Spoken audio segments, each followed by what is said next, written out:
there are many reasons for you not to give up. So, diretso na po tayo sa ating topic. Pero I'm again honored to share sa inyo ang connection between uh, mental health at mental health and spirituality. At kapag tinuloy-tuloy mo yon, pag pinagsama mo yung dalawa na yan, that's inner healing. At last na YLC, I talked with a pastor na nag-share siya na in their church, hindi na iniwala na ang Christian ay pwedeng ma-depress. So parang merong religious wall doon na nagsasabi na, dapat pag Christian ka na, pag may Jesus ka na, hindi mo na dapat naranasan yung mga negative na emotions na yan. As in, hindi. Sabi ko, that's sad. Okay? And siguro kung babalikan natin, maybe 15 years ago or 20 years ago, pag tinanong niyo ako, maybe isa ako doon sa mga sasagot niyan. Okay? Kumbaga medyo hyper ang faith ko to the point na there should be no negativity sa buhay mo since Christ is in you. Especially in the emotions. Pero I've learned, mga kapatid, na that is not true. Okay? Sometimes, kahit na may faith ka na, may time na parang gusto mo sumuko, lalo pag wala kang faith, di ba? Kasi tao ka pa rin. At tao ka talaga. Pero we need to realize something dito na kahit gaano ka na ka-strong, whichever mang area, kahit gaano ka sabi mong strong ka at lahat-lahat, sometimes you will go to the end of your rope and then you wanna give up. May tendency. At isa sa mga tanong ko nga ay bakit may mga tao na gustong kitilin ang buhay nila. Yun ang isa sa mga tanong ko. Dati. At ang tanong ko pa rin siya ngayon, pero I have a question, I have an answer na dyan. Pero ganun pa man, pinaka-basic na answer doon, tao tayo nakakaranas at nakakaramdam ng mga ganun. Pero, sige, tuloy tayo. Continue. So, iyan ang ating pinaka-tagline sa inner healing. Discover the steps into transformation that heal from within. Kaya yung tanong natin, gusto mo na bang sumuko? Nakaranas na tayo na mag-give up. Okay? At sumuko. Pero not totally para gumawa ng alanganin mga bagay. Pero ngayong umaga na mas napatunayan na talaga it can happen. No. Tuloy tayo. If inspiration is something that happens to you, inspiration, yung ma-inspire ka, what determines whether that spark ignites lasting change or merely flickers and fades? Ayan, medyo nag-play of words tayo ng konti. Kung ang inspiration ay something na nangyayari sa'yo, yung inspired ka ba, parang, wow, excited ako. Usually, ang inspiration ay kaakibat niyan ay feeling of being excited and being, kumbaga, on fire, being happy, being joyful, at being inspired sa mga nangyari, sa mga tao. Ang tanong dito ay, ano nagdedetermine whether yung spark, yung joy, yung excitement na yan ay may lasting change? Or baka ningas kugon lang siya? Nako, yan ang maganda sagutin natin this morning. So it's episode 58. We've been doing this for the past 58 weeks. Hirap, pero hindi susuko. Being inspired and self-motivated. Alam ko na-discuss ko na ito ng konti, pero let's discuss this on another angle. Okay? So, inspiration and self-motivation, itong pinaka-premise natin. Though people can inspire me towards inner healing, it's only part of my inner healing process.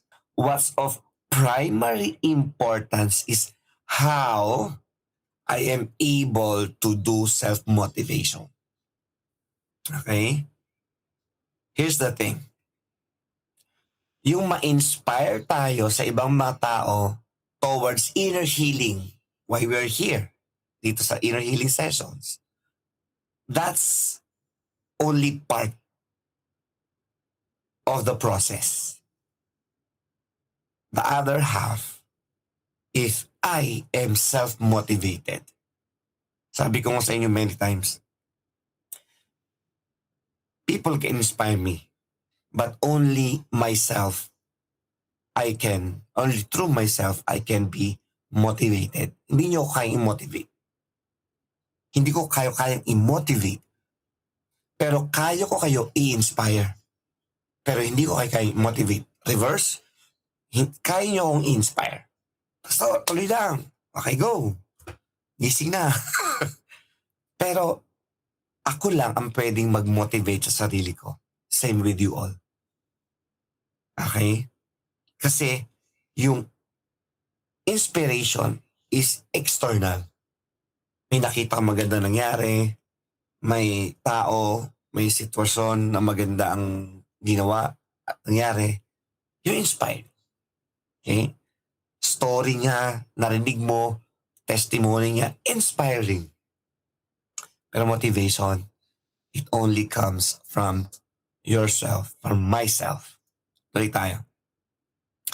Self-motivation, okay, emerges as the foundational driver of inner healing. Okay? Sabi pa rito, because while external inspiration may spark movement, only your internal resolve, yung ikaw talaga, ako talaga, sustains the transformative work required for genuine inner healing. And I've learned this. And I know you know this, pero let me clarify this, okay? Kapag wala kang self-motivation, bitin ang inspiration. No one can inspire an unmotivated person. Tuloy tayo. Let's read the verse. 1 Corinthians 9:24 to 27. Do you not know that in a race all runners run, but only one receives the prize? So run that you may obtain it. Every athlete exercises self-control in all things. They do it to receive a perishable wreath, but we an imperishable. So I do not run aimlessly. I do not box as one beating the air, but I discipline my body and keep it under control, lest after preaching to others, I myself should be disqualified. Tingnan niyo yung naka-highlight dyan. Ang sabi rito, so run that you may obtain it. Ang picture dito is athlete. Sa baba, verse 27, sabi doon, but I discipline my body and keep it under control. Sa NIV, ang pagkakasabi doon, I discipline my body and make it my slave. Antindi, no? Okay? So, as you can see, dito may makikita na being inspired and being self-motivated, dapat mag-partner yung dalawa na yan. Being inspired and being self-motivated. Babalikan ko yung verse na to mamaya. Pero let me tell you po muna ng 4 na scenario. Okay? 4 scenarios for hindered and unhindered inner healing. Kasi hindi ibig sabihin na umaten tayo dito, you're healed. Okay? Kasi ang inner healing is a process. Hindi ibig sabihin uminom kayo ng inyong maintenance na gamot, magaling na kayo. Hindi pa rin. Hindi ibig sabihin pupunta kayo sa doktor, magaling na kayo. Hindi ibig sabihin umaattend ka ng church, Christian ka na. Hindi ibig sabihin pumasok ka sa McDonald's, French fries ka na. Okay, hindi. let me tell you 4 scenarios kung papaano maranasan yung unhindered or hindered na klase ng inner healing. Okay?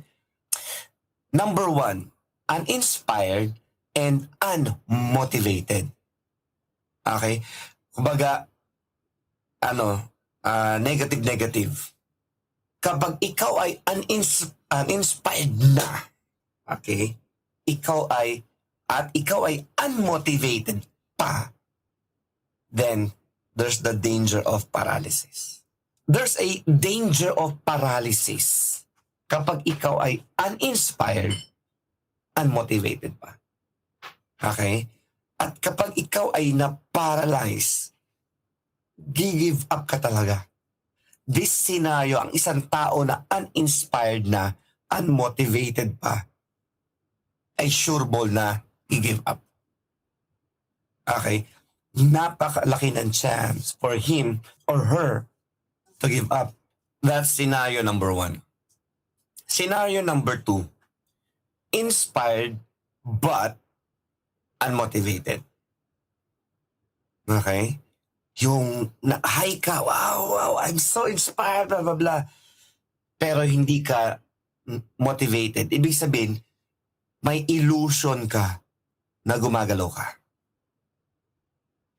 Parang isang tao na naka-spooting na, nakapang-jogging, pero nakahiga sa kama. Isang tao na nag-diet, pero nasa eat all you can. Okay? Isang tao na nakatingin, na nasa gym, nakatingin sa mga gaganda ng katawan, fit, macho, sexy, pero may hawak na hamburger nakaupo sa gilid. That person is inspired, but he is unmotivated. Feeling niya sa isip niya dahil inspired siya, gumagalaw na siya. That's not true.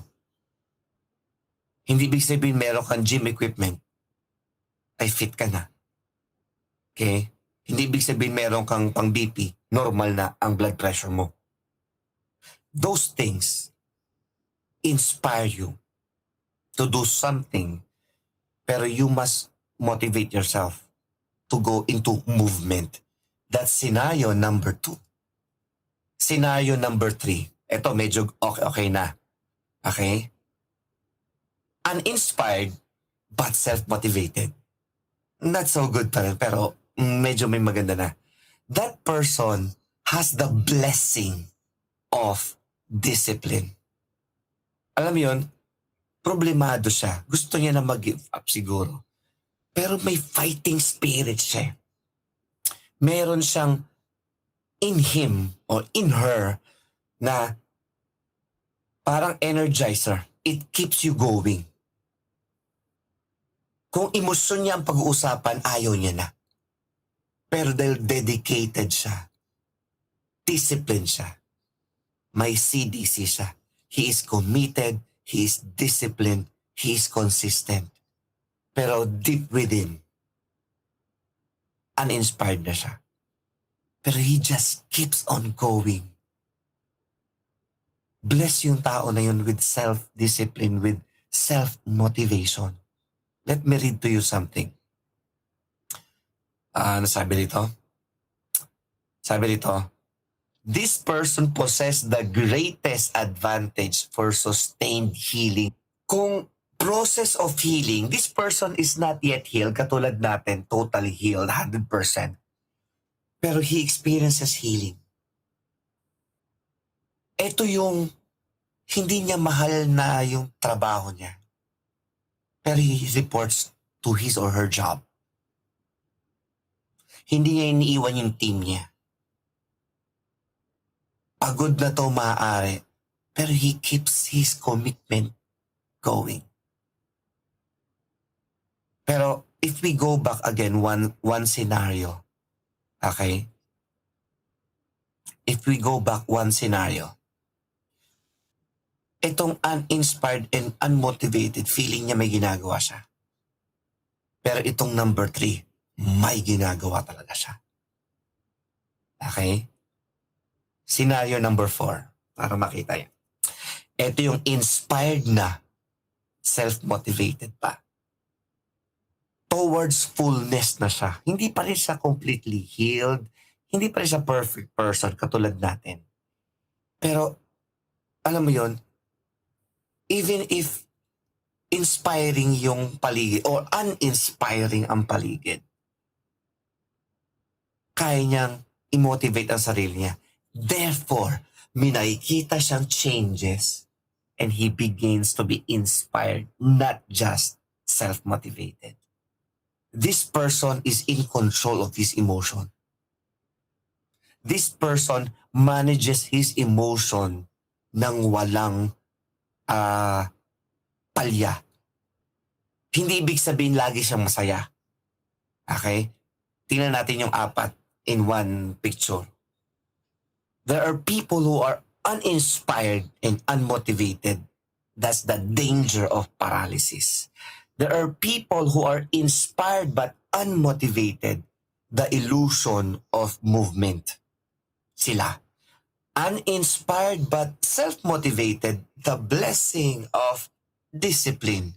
Hindi lang discipline, commitment and consistency rin. Inspired and self-motivated towards fullness. At saan natin ilalagay dyan yung tao na parang Elijah moment? Nasa inspiring moment, great victory, pero after lang makarinig ng negative words, negative comments, bagsak na naman. Okay, nasaan sila doon? Doon sila sa number 2. Pero just like Elisha, na nag-spend time with the Lord, nag-move up siya sa self-motivated kasi pumunta pa rin siya sa presence ni Lord until na natanggap niya yung self-motivation. Hindi niya pa feel, pero he keeps on going. At si Elijah din ang example. Nakaramdam siya, na-inspire na siya dahil sabi niya, I must keep on going. Na-inspire siya sa Lord. And what happens? He continued his job, his ministry. Nasaan ka dyan, kapatid, ngayon? Okay. Comment lang ng number 1, 2, 3, or 4. Okay lang maging honest. Okay? Ikaw ba ay uninspired and unmotivated ngayon? Pero you show up. So, ibig sabihin, you're not number 1. Ikaw ba ay inspired but unmotivated? Again, you showed up. So, hindi ka number 2. Ikaw ba ngayon ay uninspired but self-motivated? You showed up. Maybe number 3. Okay, medyo uninspired ng konti, pero inspired na rin. Pero I came, that's why I'm self-motivated. Wow, you see kung gaano kahalaga ang self-motivation?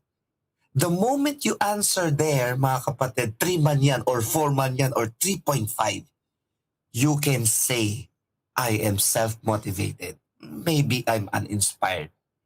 Pero pagpapatuloy natin, I pray ma-inspire natin ang bawat isa. Tuloy tayo. Again, let's go back dun sa verse. Sabi dun sa verse, do you not know that in a race, all the runners run? This is a life picture. People run the race of life.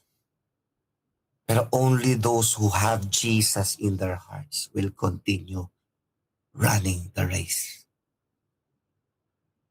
I'm talking about here hanggang eternity.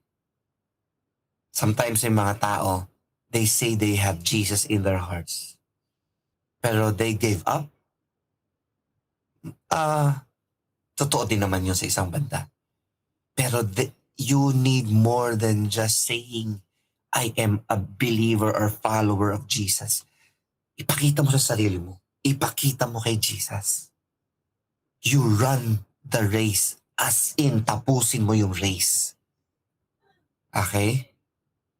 You show up sa family mo. You show up sa trabaho mo. You show up sa church. You show up to inspire people even if you are number 3. Even if uninspired ka, you show up. Okay? But I discipline my body, sabi ni Paul.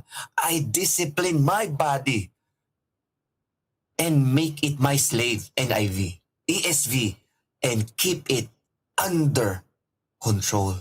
You see, gusto ng katawan ko maging tamad. But I discipline it. Hindi ka pwede magtamad-tamaran. Continue tayo. Let me read sa inyo. Medyo mahaba-haba ang summary. I'll just read it and maybe you'll come back to it.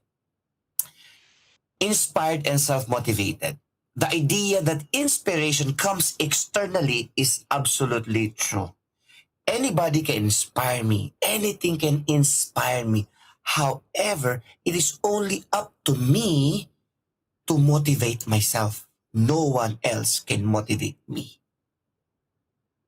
Nothing outside of me can provide motivation. Motivation is intrinsic sa loob. That's why I need to work on why and how I should be inspired and self-motivated as part of my healing process. Though people can inspire me toward inner healing, that is only one part of the journey. How I receive inspiration from people or situation is secondary. Last slide.